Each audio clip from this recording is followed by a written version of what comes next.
Nimekutana na mama mmoja ambaye aliniambia she is 42 years old. Aliniambia na miaka almost kama 42.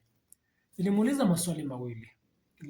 Ni swala la kwanza nilimwambia, wakati ulipokuwa na miaka 22, ni kitu gani ambacho ulikifanya ambacho leo hii you are proud of it? You are proud of it. Yaani ni kitu gani ambacho ulifanya ukiwa na miaka 22 ambayo leo hii ukiwa na miaka 42 unakifurahia sana? Swala la kwanza hilo. Swala la pili nikamwambia, ukiwa mwenyewe ni kitu gani huwa unapendelea kufanya? Na nikamwambia pia, why are you so pretty?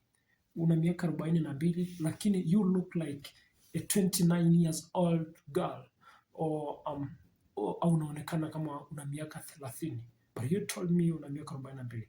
Nini ambacho ulikifanya? Ni nini? Kuna siri gani behind this?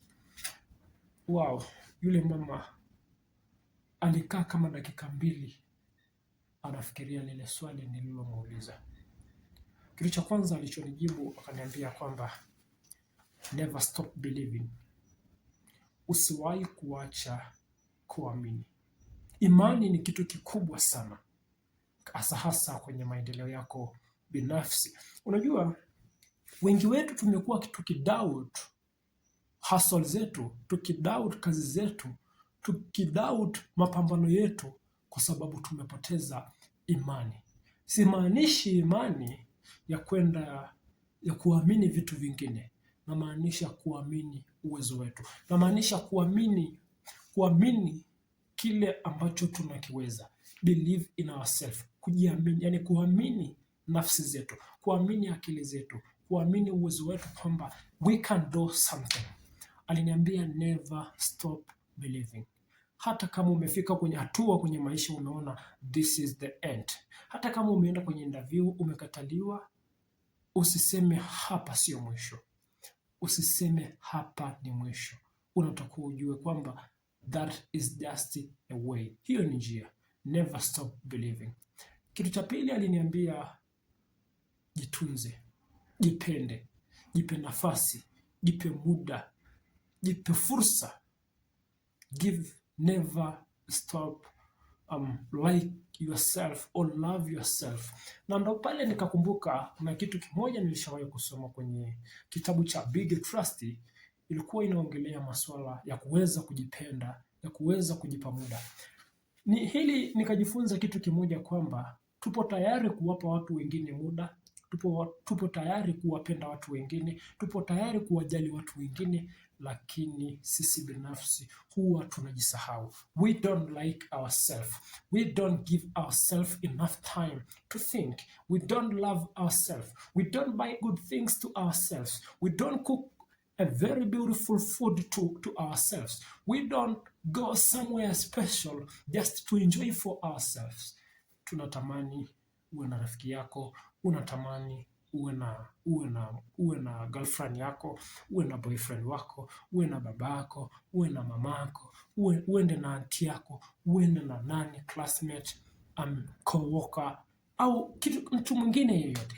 But for ourselves tunasahau. Yule mama aliniambia jitunze. Sawa?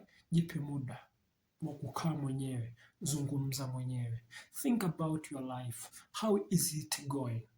Kwa sababu ukiwa na miaka 22 ni muda ambao watu wengi wanatumia kuseek validation, ni muda ambao watu wengi wanatumia kuseek approval, ni muda ambao watu wengi wanapenda show off, ni muda ambao watu wengi wanatumia kujaribu ku-attract attention ya watu wengine, lakini hawawezi kujipa muda.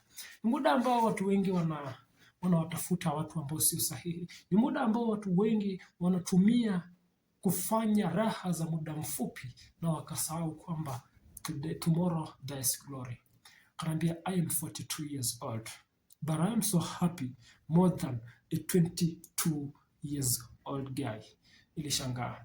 Ameniambia she is so happy. Yani ana furaha kubwa kuliko mtu ambaye ana miaka 22. Maamuzi ambayo alishawahi kuyafanya, kitu cha kwanza ni kuwa yeye peke yake.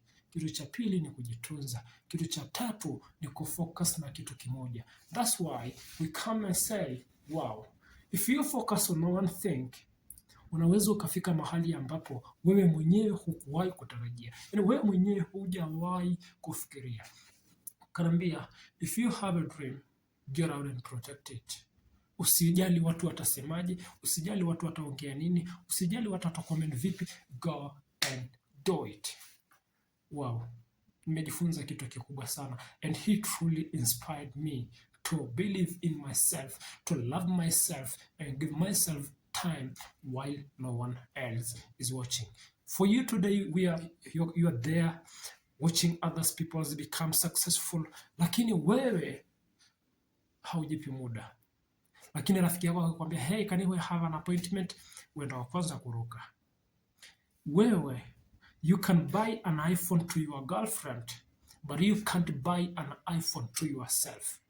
You can do anything to your boyfriend, but you can't do anything to yourself.